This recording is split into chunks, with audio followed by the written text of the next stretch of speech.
پاکستان نے انتہائی شاندار سفارتکاری کے ذریعے بہت بڑی جنگ کو دھکیلا ہے.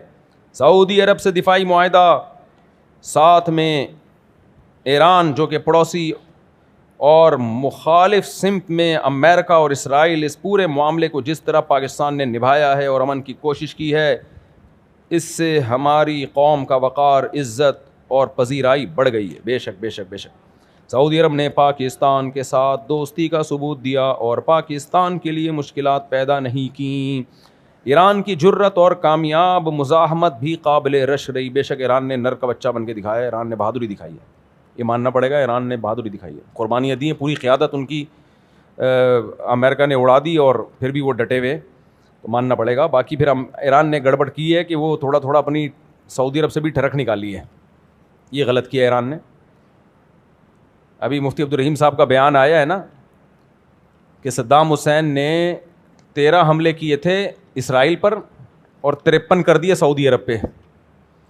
تو بھائی تم یہ کیا کر رہے ہو؟ پھر اس کا نتیجہ کیا نکلا؟ سعودی عرب نے اپنی مدد کے لیے پھر امریکہ کو بلایا اور پھر وہ امریکہ یہیں آ کے اعتکاف میں بیٹھ گیا. وہ 10 دن کا اعتکاف ہوتا ہے, پوری زندگی کے اعتکاف میں بیٹھ گیا. تو اب سعودی عرب نے صحیح کیا غلط کیا, لیکن اس میں مجبور کس نے کیا؟ صدام حسین نے مجبور کیا. بھائی آپ کو کیا ضرورت ہے, آپ نے کویت پہ قبضہ کر لیا, پھر آگے سعودی عرب پہ بھی.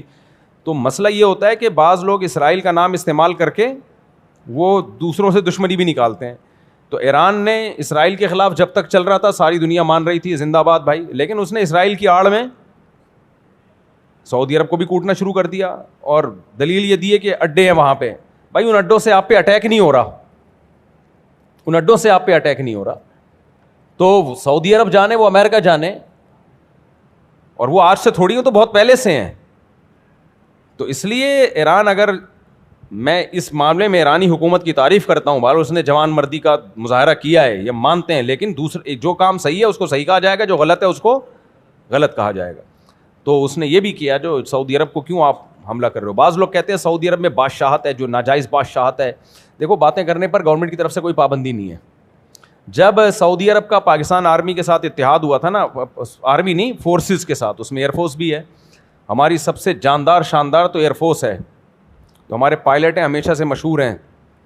تو تبھی مجھے بچپن سے پائلٹ بننے کا شوق تھا, اس لیے میری 2-3 تصویریں بچپن کی پائلٹ والے ڈریس میں ہیں, بس وہ تصویریں ہی ہیں, وہ بھی پتہ نہیں کہاں چلی گئیں. تو اب بھی پائلٹ سے کم نہیں ہے بھائی, اب بھی جہاز اڑا رہے ہیں, اور کہ جہاز ہی تو اڑا رہے ہیں بیٹھ کے یہاں پہ.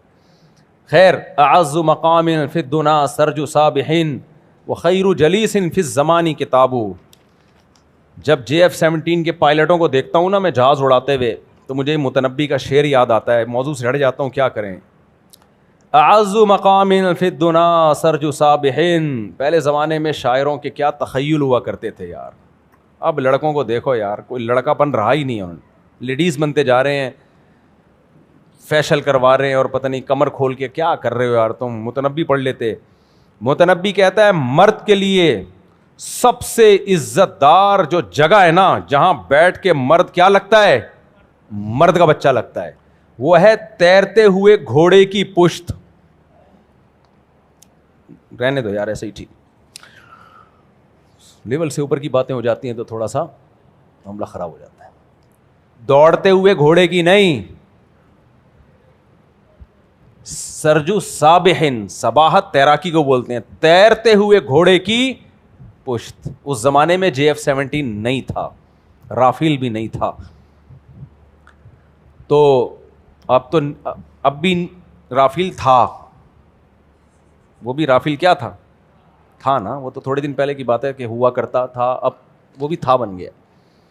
تو وہ دیکھو کیسے میمز بنی تھی کباڑ میں, رافیل لے لو بھائی. پاکستانی قوم میمز بنانے پر آئے, بڑا مزہ آتا ہے یار. ابھی پیٹرول مہنگا ہوا نا, تو ایک آدمی نے بائک کو رکھ کے جنازہ پڑھا ہے اس کا میم میں. تو اعز مقام فی الدنا سرج صابح, دنیا میں سب سے زیادہ مرد کے لیے جو عزت دار جگہ ہے, جس پہ مرد کیا لگتا ہے, مرد کا بچہ لگتا ہے, وہ ہے تیز تیرتے ہوئے گھوڑے کی پشت. اگر متنبی آج موجود ہوتا تو وہ JF-17 کے پائلٹ کے بارے میں یہ بات کہتا جب وہ رافیل کے تعاقب میں نکلا. جہاز میں تو بھائی آدمی اپنے سسرال بھی جا رہا ہوتا ہے بیٹھ کے, کیا خیال ہے, وہ سین نہیں آئے گا اس میں, وہ ایسا نہیں لگے گا کہ مرد کا بچہ ہے. سسرال جب آدمی جا رہا ہو تو کیسا لگتا ہے, وہ آپ سب کو پتہ ہے کیسا لگتا ہے. آدمی نہیں لگ رہا ہوتا بہرحال, وہ جو بھی لگ رہا ہوتا ہے. تو اگر وہ دیکھ لیتا نا ہمارے زمانے کے طیارے اور پائلٹوں کو دیکھ لیتا, ہمارے جو فضائی شاہینوں کو دیکھ لیتا, تو پھر متنبی یہ شعر گھوڑے پہ نہ کہتا, کس پہ کہتا, ہمارے پائلٹوں کے بارے میں کہتا, تو ہماری ایئر فورسز کے بارے میں کہتا. اور آگے متنبی نے بڑی پیاری بات کی ہے, وَخَيْرُ جَلِيسٍ فِي الزَّمَانِ کِتَابُ. آج کے لونڈے لپاڑوں کو کہا ہے کہ لونڈے لپاڑے نا فخر کرتے ہیں, ابے میری بغل میں ایک حسینہ بیٹھی ہوئی ہے, میں جس سے ڈیٹ مارتا ہوں یہ دیکھ کتنی خوبصورت, اس کے ساتھ میں قائد اعظم کے مزار پہ بیٹھتا ہوں. اللہ معاف فرمائے, قائد اعظم نے بھی معاف نہیں کرنا بیٹا, ایسے چپیڑے لگیں گے نا قائد اعظم کی طرف سے قیامت کے دن, بولیں گے کم بختو تم لوگ میرے مزار کو ڈیٹنگ پوائنٹ بنایا ہوا ہے. بغیرتی کی بھی کوئی انتہا ہوتی ہے یار, کہیں اور گندے نالے میں جا کے بیٹھ جاؤ, برساتی نالے میں بیٹھ جاؤ جا کے یار. تو آج نوجوان فخر کرتا ہے کیسی ہم نشیں ہیں میری بغل میں اور میرے ساتھ حسینہ. نہ مرد کے فخر کرنے کی یہ چیز نہیں ہے. متنبی گمراہ آدمی تھا لیکن باتیں خاندانی کر گیا. کہتا ہے خیر جلیس فی الزمان کتاب, سب سے بہتر ہم نشین کتاب ہے. کتاب یعنی مرد کے دو کنڈیشن میں آدمی بہت اچھا لگتا ہے. ایک جب اس کے ہاتھ میں کتاب ہو اور مطالعہ کر رہا ہو, ادیب لگتا ہے دیکھنے میں, لگتا ہے کہ نالجیبل آدمی ہے, نالج امپروو کرنے کا اس کو شوق ہے. اور دوسرا جب JF-17 کی پشت پہ بیٹھا ہوا جہاز اڑا رہا ہو, یا تیز رفتار گھوڑے کی پشت پہ بیٹھا ہوا. آج اس کا آلٹرنیٹ کیا ہے ہمارے پاس؟ کتاب کا آلٹرنیٹ ہے ٹک ٹاک پہ لڑکیوں کا ناچ, لڑکیوں کے ڈانس. وہ آپ کی ہم نشین ہے ٹک ٹاک, ایک ریل, دوسری ریل, تیسری ریل, پھر وہ بس ناچ اور ڈانس اور یہی چھچور بنا دیکھتے رہتے ہیں لوگ. تو متنبی نے ایک اور بڑی پیاری بات کی. متنبی پتہ ہے گمراہ آدمی تھا لیکن پھر بھی کچھ باتیں بڑی خاندانی کر کے گیا. یہ گزرا ہے آج سے 1000 سال سے بھی زیادہ ہو گیا اس کو, متنبی کو تقریباً 1100 سال پرانا شاعر ہے. متنبی کہتا ہے کہ ایک دفعہ شراب خانے میں گیا, اس کے دوستوں نے انوائٹ کیا کبھی آؤ ہمارے ساتھ بھی بیٹھو. تو جب شراب خانے میں گھسا ہے تو اس کے دوست پینے پلانے میں لگے ہوئے تھے, تو دوستوں نے اس کو بھی شراب پیش کی کہ کائنڈلی 2 گھونٹ آپ بھی. تو اس نے شراب تو نہیں پی لیکن اپنے دوستوں کی دل شکنی بھی نہیں کی. دوستوں کی تعریف اس نے ان الفاظ میں کی, لِأَحِبَّتِي أَن يَمْلَؤُوا بِالصَّافِيَاتِ الْأَكْوُبَا وَعَلَيْهِمِ أَن يَبْذُلُوا وَعَلَيَّ أَلَّا أَشْرَبَا. کہہ رہے دوستی کا تقاضا یہی ہے میرے محبوبوں کے لیے کہ مجھے پلانے کی کوشش کریں. ان کی دوستی کا یہ تقاضا ہے کہ وہ مجھے پلائیں, دوست ہے نا تو اپنے ساتھ شریک کریں, لیکن مجھ پر میری غیرت کا تقاضا یہ ہے کہ میں نہ پیوں. اب سوال پیدا ہوتا ہے کہ متنبی کیا تمہیں نشے کا شوق نہیں ہے؟ نشہ تو ہر آدمی کو ہوتا ہے. تو اگلے شعر میں اس کا جواب دیتا ہے کہ بھائی مجھے بھی نشہ ہے, میں اتنا نیک نہیں ہوں کہ مجھے نشے کا شوق ہی نہیں ہے. کہتے ہیں نشے تو شرابیوں میں بیٹھتا ہوں تو نشے کا شوق ہوگا کہ نہیں ہوگا؟ تو کہہ رہے ایسا نہیں ہوں کہ میں دودھ کا دھلا ہوا کہ مجھے نشے کا شوق نہیں ہے, لیکن کہتا ہے مجھے نشہ پتہ ہے کس چیز کا ہے, کہ مجھے نشہ ایک گھمسان کی جنگ ہو رہی ہو اور اس میں گھوڑے کی پشت پہ سوار ہو کے تلوار لے کے میدان جنگ میں کود پڑوں, اور تلواروں کی جھنکار سے مجھے جو ٹھڑک پیدا ہوتی ہے نا, جو میں ناچتا ہوں, وہ والا کہہ رہا ہے یہ پروگرام اس شراب میں مجھے نظر نہیں آ رہا. تو میرے جو نشہ ہے وہ کیا ہے؟ تلواروں کی جھنکار, اس میں لڑائی. نہیں آ رہی میرا خیال ہے بات؟ پہلے زمانے میں ہوا کرتا تھا, اب یہ سب ختم ہو گیا. متنبی کہتا ہے کہ لوگ مجھ سے پوچھتے ہیں میں کون ہوں, مجھ سے آ کے نا پوچھتے ہیں کہ حضرت آپ کہاں سے ہیں, انڈا موڑ سے آپ کا تعلق ہے, پٹیل پاڑا میں رہتے ہیں, آپ ڈیفینس میں رہتے ہیں, کہاں رہے لوگ, ہم تعارف کرتے ہیں نا. مجھے لگ رہا ہے آپ لوگ بور ہو رہے ہیں, شاید بور ہو رہے ہیں, مجھے آپ کو دیکھ کے ایسا لگ رہا ہے آپ ٹینشن میں آ گئے. آگے سوال جواب دیتا ہوں, تھوڑا سا میں اپنی ٹھڑک نکال رہا ہوں اصل میں. تو بعض دفعہ یہ ہوتا ہے کہ لوگ کہتے ہیں ہم تو سب شرعی مسائل پوچھنے کے لیے آئے ہیں, انہوں نے کیا پروگرام شروع کر دیا, لیکن یار کچھ ہم بھی سن لیا کرو یار. تو متنبی پتہ ہے کیا کہتا ہے کہ لوگ مجھ سے پوچھتے ہیں کہ حضرت آپ ہیں کون, آپ کے بارے میں ہمیں کہاں سے معلومات ملیں گی, تو متنبی کہتا ہے میرے بارے میں معلومات لینی ہے تو مجھے تلوار جانتی ہے, گھوڑا جانتا ہے اور کتاب جانتی ہے, اس کے علاوہ میرا کسی سے سلام دعا بولو کسی سلام دعا نہیں. تلوار کے بارے میں مجھ سے آپ معلومات لے سکتے ہیں, تلوار بتائے گی بھائی اس کے ہاتھ میں آ جاؤ تو بس خیر نہیں ہے, کھوپڑیاں کٹنا شروع ہو جاتی ہیں. گھوڑا بتائے گا, گھوڑے سے پوچھو گے یار متنبی کے بارے میں رپورٹ پیش کرو, کہہ رہا رپورٹ پیش کرنے کی ضرورت نہیں ہے, میری لگام جب متنبی کے ہاتھ میں ہوتی ہے اس کا اسٹائل بدل جاتا ہے. اور کتاب بتائے گی, کتاب کہے گی بھائی اتنا اچھا دوست ہے, جب ایک دفعہ ہاتھ میں مجھے پکڑتا ہے تو صفحے الٹتا ہی چلا جاتا ہے. تو یہ پرانے زمانے کے شاعروں کے تخیل تھے. اب ڈیٹوں کے علاوہ کوئی تخیل بولو بچا نہیں. نوجوانوں کے مسائل کیا ہیں, میرے سے جو آ کے پوچھتے ہیں نا, حضرت مل نہیں رہی, ابا نہیں مان رہے, ماموں نہیں مان رہے, فلانے نہیں مان رہے, خود نہیں مان رہی, بس یہی چل رہا ہے. احتلام بہت ہو رہا ہے, کوئی دوا بتا دیں. جب سارا دن یہی سوچتا رہے گا تو پھر یہی ہوگا نا, نائٹ فال ہی ہوگا, وہ سارا خواب میں آگے نکلے گا, ٹرک الٹ گیا, یہ الٹ گیا, فلانا الٹ گیا. یہ چل رہے ہیں آج کل کے نوجوانوں کے تخیل. بھائی وہ اقبال نے کہا تھا نا کہ تو شاہی ہے بسیرا کر پہاڑوں کی چٹانوں پر. اقبال دنیا میں آ گئے نا دوبارہ, وہ بولے کہ تو پتہ نہیں کہاں بسیرا کر رہا ہے یار. تو چھوڑو ابھی زیادہ آگے نہیں جاتا میں. تو میرے بھائی فوج میں جاؤ یار, زیادہ سے زیادہ آرمی جوائن کرو. دیکھو اس وقت پاکستان کی حیثیت صرف پاکستان نہیں ہے, پوری دنیا کے اسلامی ملکوں کا دفاع, اس میں سب سے بڑا کردار پتہ ہے کس کا ہے؟ منہ سے پھوٹ لو, پاکستان کا ہے. ہم نے کچھ نہیں کیا 70 سالوں میں, گھاس کھائی ہے, لیکن ڈیفنس ہم نے بڑا خاندانی کر لیا, اپنا مضبوط کر لیا. گھاس کھا کے کیا لیکن کیا ہے. قرضے واپس نہیں کرتے ہم الحمدللہ, یہ اللہ کا بڑا فضل ہے ہم پہ. لیتے بہت ہیں, دیتے نہیں ہیں, اور جو لیتے ہیں وہ لگاتے نہیں ہیں. یہ سب اپنی جگہ, گٹروں کے ڈھکن ہمارے ہاں نہیں ہے, لیکن ایک کام ہم نے کیا, اپنا ڈیفنس ہمارا. دیکھو غریب آدمی جو طاقتور ہو وہ عزت سے جیتا ہے کہ نہیں جیتا؟ اس مالدار سے جو ہر وقت ڈرتا رہتا ہو. کیا خیال ہے؟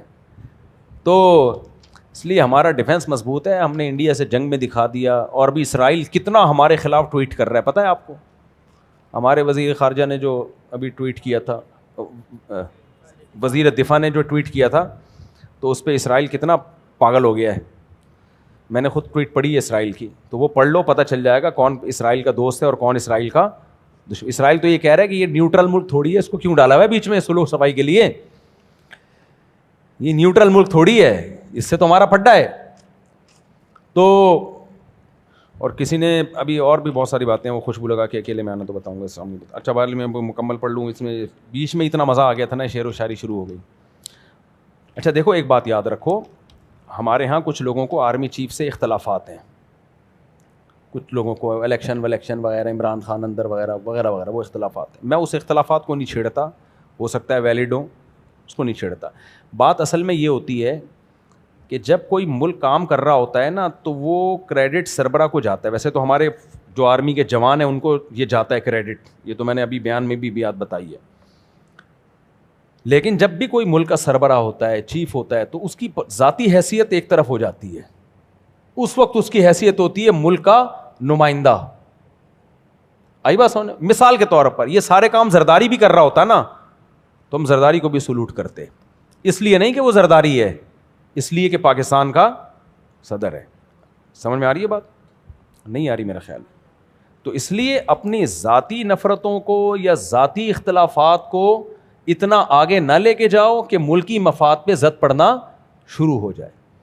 میں یہ مضمون بار بار بیان کر چکا ہوں, اس میں ساحل ادیم صاحب اور ان کے جو لسنر ہیں وہ اکثر میرے خلاف ہو جاتے ہیں. حاکم ظالم ہو یا عادل ہو, اس کو رسپیکٹ بھی شریعت میں دینے کا حکم ہے اور اس کی اطاعت کا بھی حکم ہے. یہ وہ بات ہے جس پہ نیچے ہمیں لوگوں نے لکھا ہوتا ہے سرکاری درباری, سرکاری درباری. یہ شریعت کا حکم ہے, حاکم عادل ہو یا ظالم ہو, آپ نے اس کو رسپیکٹ بھی دینی ہے, اور جائز چیزوں میں اس کی اطاعت بھی جائز میں, ناجائز میں نہیں, جائز چیزوں میں اس کی اطاعت بھی کرنی ہے. کیوں؟ کیا شریعت ہمیں ظلم کا حکم دیتی ہے؟ نہ, شریعت اجتماعیت کو دیکھتی ہے. اگر ملک کے سربراہ پہ لوگ جمع نہیں ہوں گے آپ کی طاقت کیا ہو جائے گی؟ کمزور.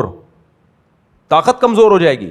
انتظامی چیزوں میں ہمیشہ سربراہ کو فالو کیا جاتا ہے. ایک اور آسان مثال دوں, دیکھو سعودی عرب میں جو چاند نظر آتا ہے نا, وہ نظر آتا نہیں ہے, پتہ ہے آپ کو؟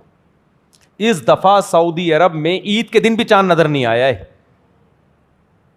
عید کے دن بھی. سمجھ میں آ رہی ہے بات؟ آپ پوچھ لیں سعودی عرب میں فون کر کے کسی سے کہ جس دن تمہاری عید تھی مغرب کے بعد چاند نظر آیا, وہ لوگ کہیں گے نہیں نظر آیا. کوئی جھوٹ بول رہا ہو تو ایک الگ بات ہے. لیکن سعودی عرب میں اس کے باوجود ہم کہتے ہیں جو عید ہوئی ہے وہ شرعی عید ہے. کیوں؟ حکومت نے فیصلہ کر دیا. انتظامی چیزوں میں حاکم عادل ہو, پرہیزگار ہو, اس سے بحث نہیں ہے. وہ آپ کا باس ہے, وہ آپ کا باپ ہے, تو جو وہ فیصلہ کرے گا انتظامی چیزوں میں, یہ نہیں کہ خلا پکڑا دے عورتوں کو, وہ انتظامی معاملہ نہیں, وہ تو حلال حرام کا مسئلہ ہے. جہاں بھی اجتماعیت کا کوئی مسئلہ آئے گا تو انتظامی چیزوں میں فالو کرنا پڑے گا ملک کے سربراہ کو, چاہے وہ زرداری ہو, چاہے وہ شہباز شریف ہو, چاہے کوئی بھی ہو, تو اس کو فالو کرنا پڑے گا. اس سے ملک کی اجتماعیت باقی رہتی ہے, ملک میں اتحاد رہتا ہے. قرآن کہتا ہے کہ اگر اختلاف کرو گے تذہب ریحکم, تمہاری ہوا اکھڑ جائے گی. تو قرآن نے یہ نہیں کہا کہ حاکم نیک ہو تو اختلاف مت کرو, برا ہو تو اختلاف کرو. نہ, حاکم کا مطلب کیا ہے؟ اور حاکم کی ڈیفینیشن یہ ہے کہ قوت نافذہ و پاور آ جائے اس کے پاس, چاہے وہ لیگل وے سے آئی ہو یا انلیگل طریقے سے آئی ہو. انلیگل طریقے سے آنا ناجائز ہے, غلط ہے, لیکن آ گئی تو آ گئی, ماننا پڑے گا. سمجھ میں آ رہی ہے بات کہ نہیں آ رہی ہے؟ حضرت معاویہ کا بیٹا یزید, 99.9% صحابہ نے اس کے ہاتھ پہ بیعت کی ہے. حالانکہ اس کے بارے میں اختلاف ہے کہ عادل تھا, فاسق تھا, صحابہ نے یہ بحث میں نہیں پڑے. بھائی پاور آ گئی ہے, طاقت آ گئی ہے, قوت نافذہ ہے, تو اب اگر اس کے خلاف خروج ہوگا, بغاوت ہوگی, تو امت دو حصوں میں ڈیوائڈ. تو جنہوں نے عادل مانا وہ بھی بیعت ہوئے, جنہوں نے نہیں مانا وہ بھی بیعت ہوئے. اور امت ہمیشہ اسی طرح چلی آئی ہے, اور یہی شریعت کا حکم ہے. کیوں؟ اجتماعیت کے لیے اپنے انفرادی مفاد کو ترک کر دو. تو یہ کوئی مکھن پالیسی یا کوئی درباری نہیں ہے, یہ علم ہے جو آپ کے سامنے پیش کر رہا ہوں. یہ جو آج کل کے اسکالر آ رہے ہیں ان کے پاس نالج ہے نہیں, اور یہ سارے یہ باتیں پاکستان میں کرتے ہیں, لندن امریکہ میں جا کے نہیں کرتے. یہ کبھی انہوں نے خلافت کی بات لندن میں کی ہے بھائی؟ کبھی انڈیا میں کی ہے جب 100% کفریہ حکومت ہے, وہاں کبھی نہیں کہیں گے کہ خلافت قائم کرو, حاکم وقت کے خلاف کھڑے ہو جاؤ. ان کا پتہ چماٹ پڑے گا وہاں پہ طبیعت سے. تو یہ کیا بات ہے؟ غیر مسلم کنٹریز میں تو آپ بھیگی بلی بن کے رہتے ہو, اور ایک پاکستان ملا ہوا ہے تمہیں خلافت کے لیے بھی اور اپنی ساری ٹرک پوری کرنے کے لیے, ساری دشمنیاں نکالنے کے لیے. تو جو ناجائز ہے اس کو غلط کہا جائے گا. میں عدالتی خلا کے خلاف بولتا ہوں نا, ناجائز ہے تو بولو, لیکن جائز چیزوں میں آپ حاکم کی اطاعت سے ہاتھ نہیں کھینچ سکتے. اور کوئی بھی فوج میں آپ کا کوئی کمانڈر ہے, حتیٰ کہ غیر مسلم ہے, آرمی میں ہندو بھی ہے نا, مسیحی بھی ہیں, بریگیڈیئر ایک کرسچن اور ایک فوجی ہے, وہ نمازی پرہیزگار تہجد گزار, ابھی تبلیغ میں 4 مہینے لگا کر آیا ہے. وہ بریگیڈیئر اس نمازی پرہیزگار کو جنگ میں آرڈر دیتا ہے, تو یہ نیچے والا کہہ سکتا ہے کہ تم تو ہندو ہو, میں تمہاری بات کیوں مانوں؟ بول سکتا ہے؟ نہیں. شریعت کہے گی اس کے آرڈر کو فالو کرو, چاہے یہ غیر مسلم ہی کیوں نہ ہو. تو بھائی یہ جب جو بھی حاکم ہوتا ہے نا, حاکم انتظامی چیزوں میں اس کی اطاعت لازم ہوتی ہے, اور صرف اطاعت لازم نہیں ہوتی, جب تک وہ حاکم ہے اس کو عزت دینا بھی لازم ہے. ہاں یہ ضرور ہے کہ اس کے سامنے حق بولنا سب سے بڑا جہاد ہے. اس کے سامنے یہ کتنے لوگوں کو میں جانتا ہوں ممبر پہ گالیاں دے رہے ہوتے ہیں, سامنے حق نہیں بولتے, سامنے مکھن لگاتے ہیں. یہ جو مفتی عبدالرحیم صاحب کو لوگ سرکاری درباری کہتے ہیں نا, مفتی عبدالرحیم صاحب کو میں جانتا ہوں, سامنے وہ بولیں گے جو ان کے دل میں ہوگا, وہ کسی کی ملامت کی پرواہ نہیں کرتے. ممبروں پہ مخالفت کر کے عوام میں ہیرو بننے کی کوشش نہیں کرتے. وہ کچھ لوگ ممبروں پہ مخالفت کر کے عوام کی نظر میں ہیرو بن جاتے ہیں, سامنے بھیگی بلی بنے رہتے ہیں. ان کی عادت ہے عزت کے ساتھ جو بھی بات ہوتی ہے وہ سامنے رکھ دیتے ہیں, یہ صحیح ہے یہ غلط ہے, باقی عمل نہ کرنا نہ کرنا ان لوگوں کا کام ہے. تو اس لیے میرے بھائی پاکستان میں نا نیگیٹیوٹی بہت زیادہ پھیل گئی ہے, اس کو ختم کرو. اور آپ کو کوئی سیاسی لیڈر اچھا لگتا ہے, بہت اچھی بات ہے, اس کے لیے دھرنے بھی دو, جلوس بھی نکالو, رہائی کی کوشش بھی کرو. یہ تو زندہ قوموں کی ایک ایک پہچان ہوتی ہے, کسی کو کوئی لیڈر اچھا لگتا ہے, کسی کو کوئی لیڈر اچھا لگتا ہے, کوئی بات نہیں, یہ تو زندہ قوموں کی علامت ہوتی ہے. سیاسی اختلاف بھی کرو, لیکن اجتماعی مسائل جہاں بھی آئیں گے اس میں پھر یہ نہیں دیکھا جائے گا شہباز شریف ہے یا مریم نواز, اس میں دیکھا جائے گا حکومت کا یعنی ملک کا سربراہ ہے, جو سربراہ ہے اس کو بہرحال فالو کرنا ہے. اور اجتماعی چیزوں, جنگ میں تو سب ایک جیسے ہیں گے یار. ابھی بھی امریکہ کا نائب صدر آیا ہوا ہے یار, دیکھو اسلام آباد میں بیٹھا ہوا ہے. میں سوچ رہا ہوں بلا لوں چائے پہ شام کو, میں سوچ رہا ہوں امریکہ کے نائب صدر کو چائے پہ بلا لوں, ہو سکتا ہے آ بھی جائے, آج کل ہماری بڑی عزت ہو رہی ہے.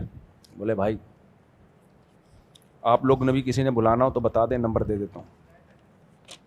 ان کو تو ابھی کہیں سے بھی پتہ چل رہا ہے نا, جنگ بند کروا رہے ہیں, وہ پہنچ جاتے ہیں. اچھا میرے بھائی یہ پرچہ مکمل کر لوں, میں بیچ میں ذرا جذباتی ہو گیا تھا.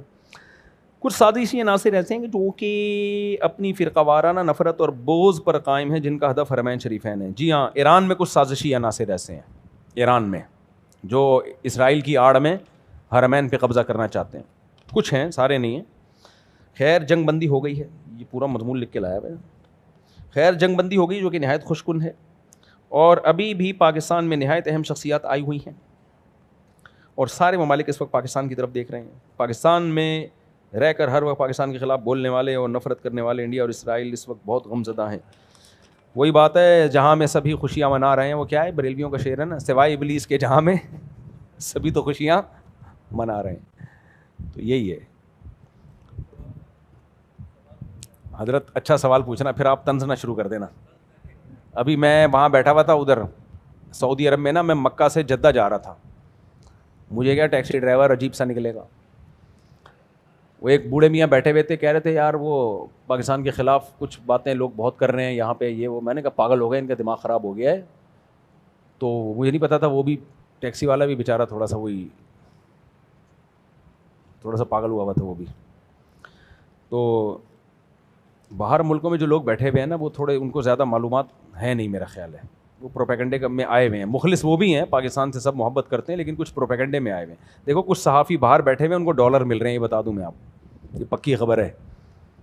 کچھ صحافی باہر بیٹھے ہوئے ہیں, ان کو کیا مل رہا ہے, روکھڑا, کہ وہ الٹا دماغ گھماتے رہو بس لوگوں کا بیٹھ کے.